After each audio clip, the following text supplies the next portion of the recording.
If you owe taxes, we may take your bank account. We may take your dog and nuke your house and eat your lunch. We may take your passport. May is a binary which is fused inextricably with also may not. Like, I'll give you an example. So those millions of dollars that they spend on psychologists and all that, one of the little tricks that they'll put in your letters, and some of you might have a letter right in front of you that you got just even now. One of the tricks is they'll use the word may.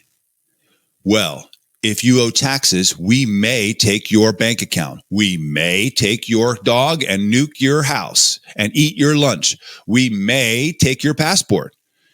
Now, a lot of people believe that means, oh, then they will. But that's not what that means. May is a binary which is fused inextricably with also may not. So anytime we hear the word may, and I don't mean like the month of May, I mean like we may do this, you should also in your mind think, or they may not. Because there's always an if. There's an if, then may.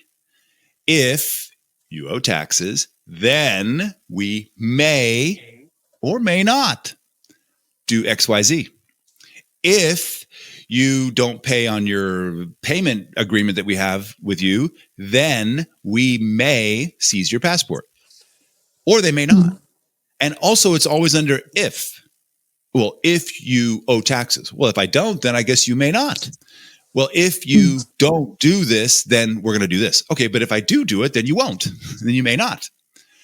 So there's so many little trigger words in these letters, the if, and and then my other ones, as you get down to usually that second page where they're like, Internal Revenue Court has repeatedly and unswervingly ruled against taxpayers who avoid tax and do not report all of their income and have served up to $10,000 and serve 5 years in prison. And this is exactly how it will be with you if you owe tax.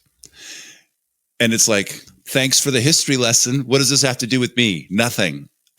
It's just grind the fear. We're going to grind that fear.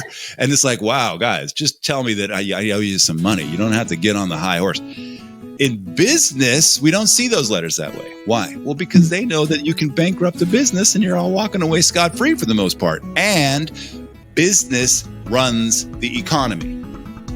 So if they piss off loop a bunch of people in business into commercial dishonor and non-performance, non-response, then they're like, shoot, we just lost somebody that was kind of a maker in the economy, and we shouldn't have done that. So the letters that you get for business are very, very, they're much nicer. Like, hi, hey, it's us. It's over here. It's Agent Smith over in, DC or Ogden or Austin. And we're going to send you some letters we think you might have been not reporting all your income. And we think you might want to, because the Internal Revenue Code might suggest you're supposed to. So take a look at the records you have. Let us know how it goes. Respond within 30 days or call. Don't call, right? And we'll take a review of what you've got there. That's how those letters tend to go. And you're like, they're so nice.